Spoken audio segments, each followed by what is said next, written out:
Daily Word of God. October 13, 2022. Devotion. Thank you for all the gifts of God has given us. Luke 17 verses 17 to 19. Devotion. The one who said thanks. Leprosy was a terrible disease in ancient days. There was no cure, and anyone who had been diagnosed with leprosy was an outcast, and had to stay away from any populated place and call out unclean, unclean when people came near. The 10 lepers approached Jesus in hopes that he would heal them, and he did. Why is it that only the Samaritan returned to give thanks? I've given this some thought over the years, and the only answer I could come up with is that he didn't take Jesus' healing for granted. After all, he was an outsider, and worse, he was hated by the Jews and had no reason to expect that Jesus, a Jew, would take pity on him. The other 9, presumably, were Jewish.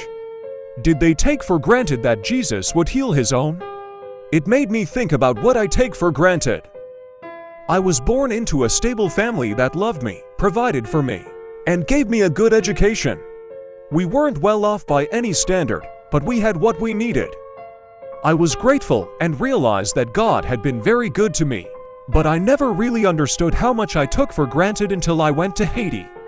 After 10 days of using a bucket to wash my hair, no hot water, no flush toilets, having to use bottled water to brush my teeth, little electricity, sharing a concrete surround with a multitude of cockroaches while using the bucket of water for a shower, I realized just how much I took for granted.